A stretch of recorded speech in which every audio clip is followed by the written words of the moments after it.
Welcome. I'm Father Kevin, and this is Alert to Good News. Here's a video reflection on the Gospel for Sunday, December 27. Today we celebrate the feast of the Holy Family of Jesus, Mary, and Joseph. And I would like to begin with a true story to make a point. In the 1800s, diamond fever spread across Africa. Some people struck it rich. Others made long, disappointing searches.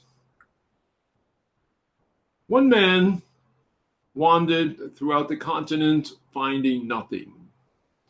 Meanwhile, on the farm that man had sold, the new owner found a strange-looking stone. And so he put it on his fireplace mantle. And one day, a visitor noticed it and shouted, "Do you know what that is? That's a diamond. It's the largest diamond I've ever seen." And the new owner discovered the farm was loaded with diamonds.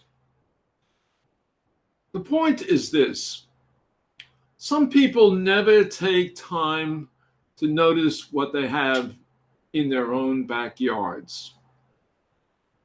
Some never notice the gems in their own families.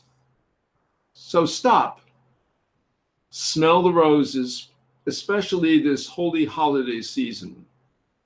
Spend quality time with family and notice the gems you have in your family.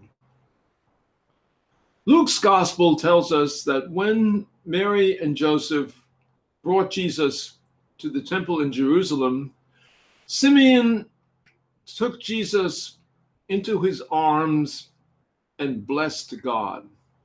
Then Simeon praised God and said, "My eyes have seen your salvation, a light to all people." Home in Nazareth, Jesus grew up strong and wise, and God's favor was upon him. His family was a vital factor in growing up. For 20-some years, this family clung together. They fled to Egypt together. They worked together at ordinary tasks.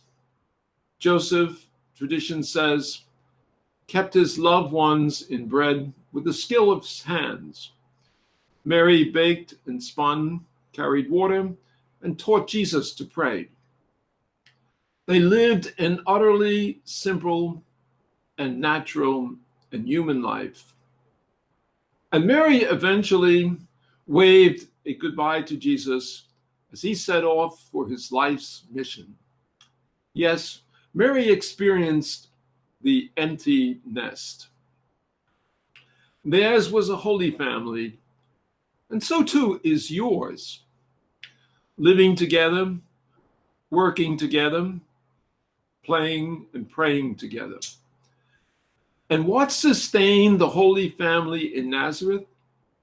And what sustains ours? I would like to suggest two primary virtues: faithfulness and courage. First, faithfulness. There's probably no virtue more important for sustaining family life. Married couples are called to be open to new life and to nourish and educate the children whom God gives them. To do this well, parents need to be faithful. Faithfulness builds trust. Children trust that parents will always be there for them. We all need to know that someone loves us and will be there, especially when we hit a rough patch in life. Sometimes parents have to show tough love for the good of the child. The point is, we need the anchor of faithfulness in our ever-changing world.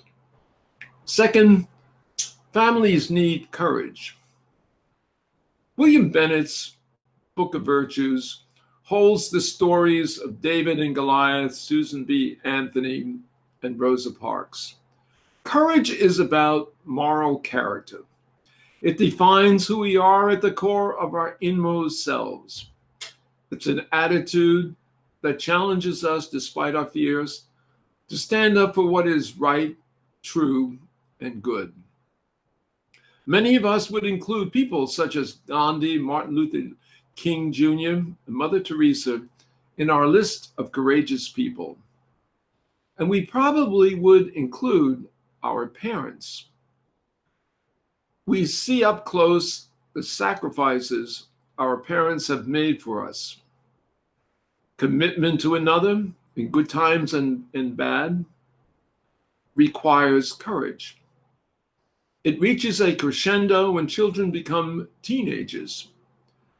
Parents can protect them from the many forces in society that can destroy teenagers. And children grow up, and eventually parents must learn to let them go. Parenting, sustaining life, requires courage. Always trying to do the right thing, even when we're not sure it's the right thing. After all, to be human is to live in ambiguity. Someone wrote, 20 years from now, we will be more disappointed by the things we didn't do than by the ones we did. Think about it.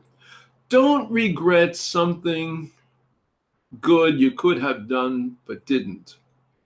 Everyday life is not a dress rehearsal. It's a real thing. To the extent that our lives are in our hands, do good here and now. Jesus, Mary, and Joseph lived a life together as a holy family, a life with no regrets. Faithfulness and courage anchored that family. And may God, on this feast of the Holy Family, anchor our own families in faithfulness and courage. May the Lord bless you and keep you. And may you have a blessed day and always be alert to good news.